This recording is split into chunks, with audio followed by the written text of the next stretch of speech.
भारत और पाकिस्तान के बीच पूरी तरह से टेंशन बनी हुई है और देर रात भी पाकिस्तान ने 2 बार स्ट्राइक की है। और यही कारण है कि चाहे वो अमृतसर हो, पठानकोट हो, गुरदासपुर हो, फिरोजपुर हो, तरन तारण हो, कई जगह पर ड्रोन अटैक किया गया है तो कई स्थानों पर मिसाइल अटैक किया गया है। लेकिन वहीं पर जो एयर डिफेंस सिस्टम है उसने पूरी तरह से न्यूट्रलाइज भी कर दिया है। और इस समय हम मजीठा के उदो के गांव में हैं, जहां पर आप देख पा रहे हैं कि किस तरह से जहां पर भी ड्रोन अटैक किया गया था लेकिन उसको भी न्यूट्रलाइज कर दिया गया, लेकिन किसी भी तरह से किसी की जान या माल की हानि नहीं हुई है। और इस समय हमारे साथ पूर्व मंत्री हैं विक्रम सिंह मजीठिया, जो लगातार ही यहाँ के गांव में दौरा भी कर रहे हैं। मजीठिया साहब, क्या कहेंगे कि लगातार पाकिस्तान भड़काहट में आने के बाद इंडिया की ओर मिसाइलें भी दागने लगा है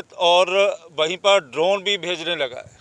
देखो विशाल जी, आपको सबसे पहले समझ आनी चाहिए कि ये जो गांव जहां हम खड़े हैं ये उद्दो के खुर्द, उद्दो के कलां और काजी कोट है, जहां पे आके ये अटैक होया है। मिसाइल है, ड्रोन है, ये तो फौज बता सकती है, मगर काफ़ी 50-60 किलो का एक पीस बता रहे हैं नगर वाले, और सुबह 8:30 बजे। अब आपको ये बात समझनी देश वालों के लिए ज़रूरी है कि ये जो नगर है ये बॉर्डर पे नहीं है। ये बॉर्डर से अगर आप सीधे क्रो फ्लाई होएगा तो कोई 30-35 किलोमीटर, 40 किलोमीटर अंदर आके है। तो आप इस अंदाज़ा लगा लो कि पाकिस्तान की फ़ौज कैसा नुकसान करने की कोशिश कर लिया कि 40-50 किलोमीटर अंदर आके रिहायशी इलाके में, ये साथ में घर पड़ता है। सुबह बच्चे खेल रहे थे और जब बच्चे, शुक्र है भगवान का, गुरु साहब की कृपा हुई है कि बच्चों का, परिवार का, सबका नुकसान होने से बच गया।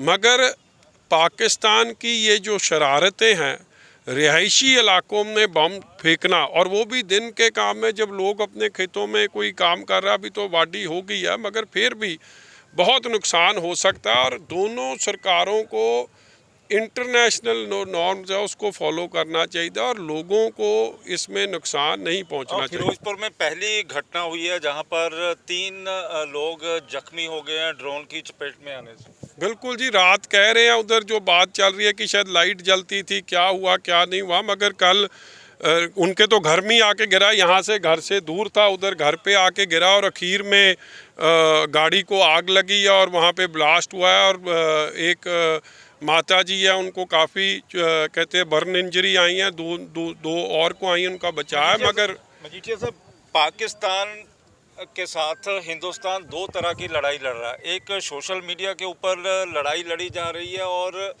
जो मुनीर की आर्मी है वो सोशल मीडिया पर तरह तरह के वीडियो पोस्ट भी कर रही है और एक भ्रम पैदा किया जा रहा है लोगों के बीच। और इसी को लेके आप क्या कहोगे?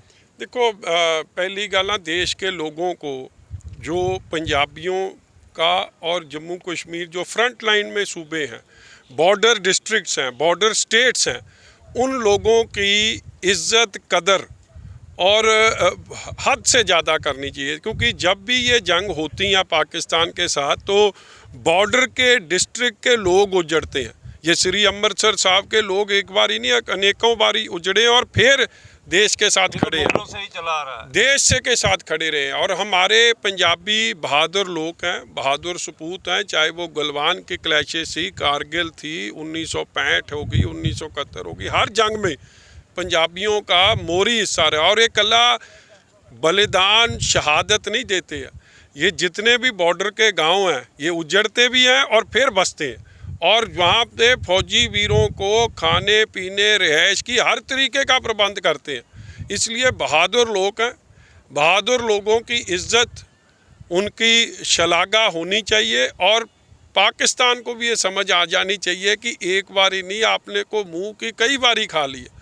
और पंजाब के लोग देश के साथ खड़े हैं और देश के साथ खड़े रहेंगे और देश के लिए लड़ेंगे। जिस तरह से मगर मेरी एक ज़रूर ये रिक्वेस्ट होगी दोनों सरकारों से कि ये जंग नहीं होनी चाहिए, क्योंकि नुकसान लोगों का होता है, किसी का बाप चले जाएगा, किसी का बच्चा चले जाएगा, नुकसान वो परिवारों के जख्म कभी भरते नहीं हैं।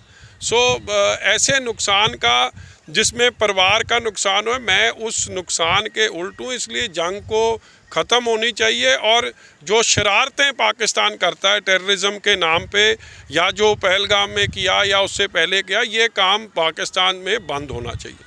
जिस तरह से गुरुद्वारा साहब को निशाना बना लिया गया J&K में, और वहाँ पर 3 से 4 जो लोग थे वो उनकी भी डेथ हो गई है, और इसी तरह सोशल मीडिया के ऊपर पंजाब में भी एक भावना पैदा करने की कोशिश की जा रही है। देखो, गुरु घर को अटैक करना, चाहे वो गुरुद्वारा साहब है, मंदिर है, मस्जिद है, ये पाकिस्तान की बहुत बड़ी गलती है, चूक है। इससे देश के लोग बटेंगे नहीं, इकट्ठे होकर लड़ेंगे। ये एक बारी नहीं है, नेकों बारी हो, और मैं इसको कंडेम करता हूँ। आप मानते हैं कि अमृतसर के लोग आर्मी, यदि लड़ाई के हालात पैदा होते हैं तो पूरा साथ पंजाब ही नहीं देश के लोग भी देंगे? मेरे पैदा होने से पहले श्री अमृतसर साहब के लोग और गुरु की नगरी के ये बशिंदे हमेशा ही उन्होंने देश का साथ दिया है, फौज का साथ दिया है, पहले भी दिया है, आज भी दे रहे हैं, आगे तक भी देते रहेंगे। सो ये पाकिस्तान की फ़ौज की बकलाहट है, उनकी ये कमज़ोरी है, और जो वो बात कर रहे हैं, ऐसा यहाँ पे आपने किसी से पूछ लो, सब देश के साथ खड़े हैं। उनकी जान माल की रक्षा करनी फ़ौज की, और फ़ौज की लोगों की करनी है, सबकी, दोनों की ड्यूटी है। बिल्कुल, कुछ लोगों के साथ भी बातचीत कर लेते हैं। क्या कहोगे आप कि इस समय फौज का साथ कितना देना चाहिए?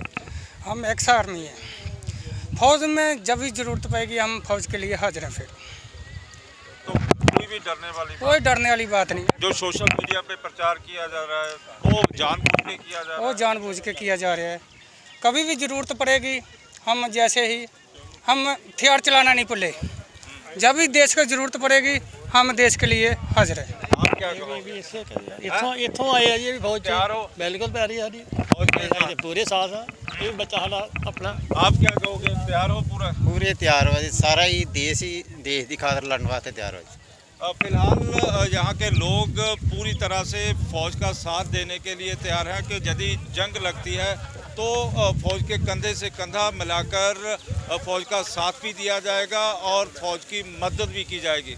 कैमरामैन गंभीर सिंह राणा के साथ विशाल इंग्लिश न्यूज़ 24 अमृतसर।